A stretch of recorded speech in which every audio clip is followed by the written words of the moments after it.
Nou hierdie is 'n baie interessante gedeelte waar lofsang die oplossing is.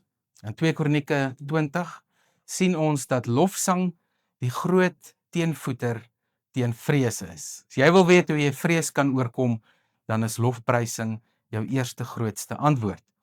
Nou wat is 'n vrees? Ek dink 'n mens moet eers kyk, wat is 'n vrees? In hierdie gedeelte natuurlik kan dit 'n klomp goed beteken, maar vrees is enige iets wat jou veiligheid bedreig. Dan gaan jy oor in vrees en dan wil jy veg of jy wil vlug. So wanneer jou veiligheid bedreig word, wanneer jy onseker is oor die toekoms, wanneer daar onsekerhede is oor jou huidige lewe, wanneer daar sielkundige dinge is wat jou in vrees laat beland, selfs irrasionele dinge kan jou laat vrees. Dinge waarvoor niemand bang is nie, kan ook veroorsaak dat jy in vrees verval. Nou wat leer ons in 2 Kronieke 20 by Josafat? Die eerste beginsel is hoe ons vrees moet aanpak en hoe ons vrees kan oorwin, is dat wanneer ons die vrees erken en sê die vrees is daar. Die bekommernis is daar. Jesus het in die tuin van Getsemane het hy sy vrees erken. Hy het bloed gesweet en hy het met die Vader daaroor gepraat. As dit U wil is, vat hierdie lydensbeker by my verby. Josafat kom in 2 Kronieke 20 en hy sê vir die volk, ons gaan nie meer eet vandag nie. Vandag gaan ons onsself toewy aan God. Want Josafat het diep in sy hart geweet waarvoor hy bang is. En hy het gesê, ons is nie opgewasse teenoor hierdie volke. Daar's 3 volkegroepe wat teen Israel wil kom veg. En Josafat erken dan die vrees. Moses het by die brandende bos ook sy onsekerheid bekend gemaak en ook gereageer op die teenwoordigheid van die Here. Elia het uit vrees vir Isebel gevlug en in die woestyn gaan wegkruip. Maar almal van hierdie karakters het hulle vrees erken. Paulus het dit op 'n ander manier gedoen. Hy het gesê, al die swaar kry wat ek ervaar het my geleer dat God se genade vir my goed genoeg is. Vir hom was dit genade. Wat is dit vir my en vir jou? Hoe gaan ons vrees aanpak? Hoe gaan ons vrees uitsorteer? Op watter manier gaan ons dinge in plek stel in ons lewe om hierdie vrees teen te werk en selfs te oorkom? So dink vir 'n paar oomblikke aan jou vrese of onsekerhede, of die dinge wat in jou kop vir jou maak dat jy bedreig voel, enige vorm van bedreiging, wat dit is in jou lewe. Erken dit, noem dit op die naam, en maak seker jy kan dit identifiseer. Die tweede aspek wat ons kan gebruik, en wat ons ook hier leer, is dat ons onsself moet herinner aan God se getrouheid. Josef sê in Genesis 50, ek dink 50 vers 12, as ek reg onthou, sê hy, God het alles wat gebeur het ten goeie laat uitwerk. Josafat sê, ons het gesê dat wanneer ons bang is, wanneer ons benoud is, wanneer dinge vir ons onseker is, wanneer ons bedreig word, sal ons by hierdie tempel by mekaar kom. Hy roep hom aan dit wat hulle vir God gesê het. So die tweede ding, hoe ons vrees kan oorkom, is deur om in herinnering te roep, dit wat God gedoen het in ons lewe. Want wanneer ons dit tot herinnering roep, dan kan ons die hede aanpak, dan kan ons die toekoms aanpak, dan kan ons vorentoe gaan. Maar as ons niks het om tot herinnering te roep nie, dan sit ons eintlik met 'n groot leemte. Nou die voordeel vir elke Christen is dat ons iets tot herinnering kan roep. So wanneer vrees ons oorval of wanneer vrees ons pla, moet ons onthou wat God gedoen het. Wanneer ons vrees nie erken nie, maak dit ons magteloos. Wanneer ons nie sê ons het hierdie vrees nie, word ons swakker. Wanneer ons in herinnering roep wat God gedoen het, maak dit ons innerlik sterker. Dit herinner ons aan die krag van God wat in ons geskiedenis in ons werksaam was. Die derde faset, wanneer ons vrees wil oorkom, is om lofprysing as 'n wapen te gebruik. Presies soos wat ons leer hier by Josafat. Lofprysing, sien ons reg deur die Bybel, het gelowiges baie gehelp. Ons sien dit hier in 2 Kronieke 20, as Josafat, die wat die lofsange doen, vooruitstuur. En wanneer Josafat dit doen, erken hy daarmee dat hy as koning totaal magteloos is teen hierdie volkegroepe wat hom wil aanval. En al wat hy kan doen is om op die Here te fokus. Al wat hy kan doen is om te sing. Want ons almal weet, goeie liedjies laat ons beter voel. Lofsange wanneer ons saam sing in 'n kerk, maak dat ons as 'n gemeente same eenheid ervaar. Lofsange maak dat ons in ons gemoed anderster voel oor dinge, anderster dink oor dinge. En wanneer Josafat hulle vooruit stuur, dan sê hy, Here, al wat ons het, is om goeie dinge oor U te sing. Want lofsange beteken, ons sing goeie dinge oor God. Ons praat oor wie God is. Paulus en Silas sing in die tronk, toe hulle gevange was. Handelinge 16 vers 25. Hulle sing tot eer van die Here in gevangenskap. Hulle het ook geleer wat 'n sterk wapen lofprysing vir ons het, vir ons inhou, wanneer dit kom by vrees, wanneer dit kom by onsekerheid, maar veral ook wanneer dit kom by magteloosheid. Daarom sing Paulus en Silas in die tronk. Habakuk sing ten spyte van die verdrukking wat hy ervaar. Al sou die vyeboom nie bot nie, ons almal ken die lied so goed, en daar geen druiwe aan die wingerde wees nie, al sal die olyfoes misluk, en so sing hy, sal daar geen beeste in die beeskrale wees nie. Nogtans sal ek in die Here jubel, sal ek juig in God my redder. Daarom kan ons in die diepste nood, op ons swakste plekke, op ons magteloosste plekke, nog steeds die Here loof en prys. En het ons geen verskoning om te sê, ek is nou magteloos, ek het niks meer beheer nie. Ons het baie. Ons kan die Here loof.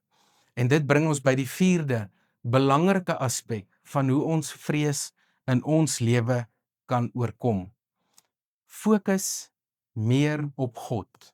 Skuif jou fokus weg van die probleem af en skuif jou fokus na God toe. Wanneer jy jou fokus verskuif, sielkundig, verander jou gemoed. Emosioneel verander jy, want jy's nie meer so probleemgerig nie. Baie mense is so probleemgerig, hulle het 'n affair met hierdie pyn, hulle het 'n affair met hierdie probleem, hulle koester die probleem, hulle vertroetel die probleem, hulle praat die hele tyd oor die probleem.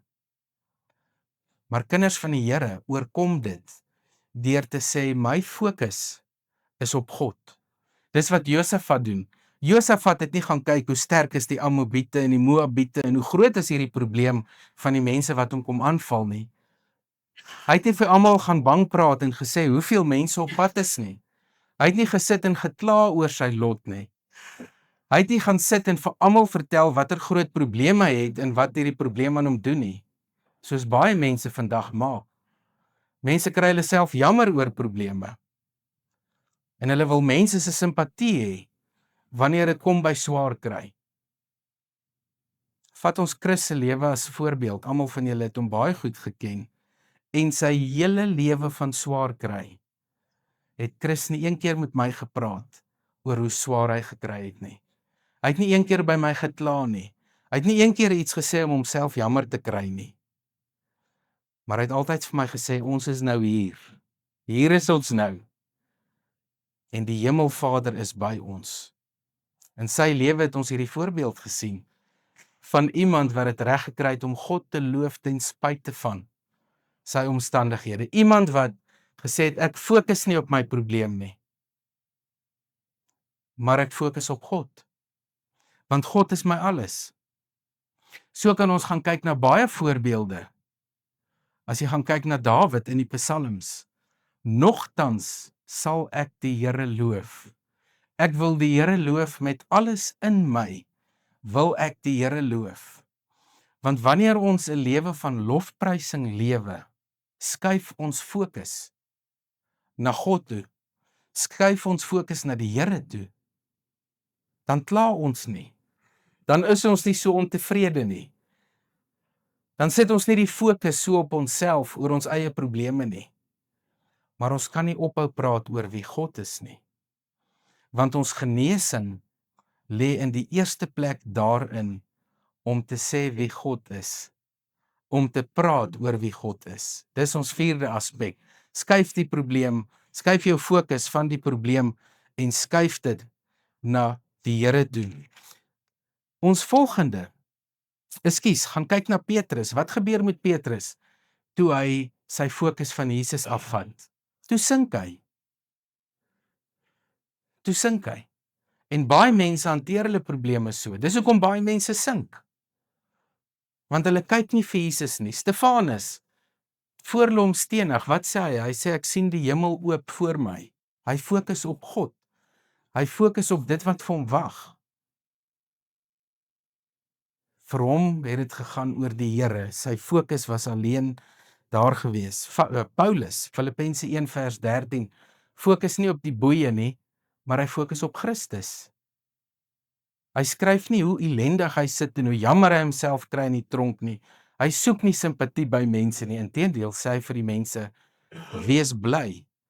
Ek herhaal, wees bly. En dit is die 5de punt hoe ons ons vrese oorkom.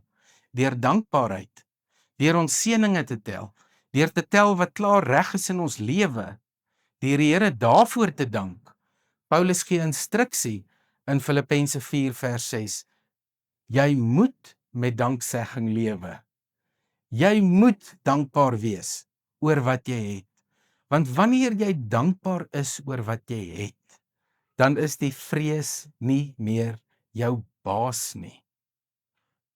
Wanneer jy jou fokus skuif van die vrees na God toe, dan is vrees nie meer jou baas nie. Wanneer jy lofprysing voorop stel, dan is vrees nie meer jou baas nie. Wanneer jy jouself herinner aan alles wat God gedoen het, dan is vrees nie meer jou baas nie. Wanneer jy vrees op die naam noem, is vrees nie meer jou baas nie. En dan leer ons hierdie 5 aspekte moet deel vorm van ons gebed wanneer ons vrees het. Ons gebed moet deurdrenk wees van hierdie 5 aspekte. Dan kan ons vrees oorkom. Dan sal vrees nie meer ons fisies lam maak nie. Vrees sal ons nie meer emosioneel boelie nie. Ons sal nie meer selfbejammerend leef en onsself jammer kry en hoop almal het simpatie vir ons nie. Ons sal nie meer sielkundig knak nie, want ons sal op die Here vertrou, soos Josafat en sy mense, om voor jou oorlogslinies lofprysing te stel, God daarvoor te sit in jou lewe. En dan natuurlik leer ons by Daniël hoe om te bid. Ons leer by Jesus hoe om te bid. Ons leer by Paulus hoe om te bid, by Habakuk, by Moses, by Abraham, by Josafat. Ons leer by soveel mense bid. Want dis gebed wat ons help om eintlik vrees te oorkom. Wanneer ons vrees in gebed met die Here bespreek en met die Here hanteer. Daarom kan ons soos Josafat in ons lewe ingaan en sê, vrees is nie my baas nie, want ware liefde verdryf die vrees. God se liefde verdryf alle vrees. En wanneer ons in God se teenwoordigheid sit, beleef ons sy liefde, beleef ons sy nabyheid. En wanneer ons sy nabyheid beleef, is daar nie meer vrees nie, maar vrede. Vrede wat alle verstand te bowe gaan, alle emosies te bowe gaan, omdat ons weet God is uiteindelik in beheer van ons lewe. God is uiteindelik in beheer van wat met ons gebeur. En hy is ook in beheer van die uitkomste. Hy is ook in beheer van versorging. En hy is ook in beheer van herstel en van genesing, herfokus. En hy help vir ons om te lewe as oorwinnaars oor vrees. En daarom kan ons hierdie week ook ingaan en weet vrees beheer ons nie. Ons bestuur vrees, ons beheer vrees en ons hanteer die vrees en ons oorkom die vrees deur 5 dinge te doen. Deur dit te erken, op die naam te noem, ons te herinner aan wat God gedoen het in die verlede en hoe hy ons in moeilike omstandighede gehelp het, deur lofprysing, deur danksegging, nommer 4 en nommer 5, deur ons fokus te skuif van die probleem af na God toe.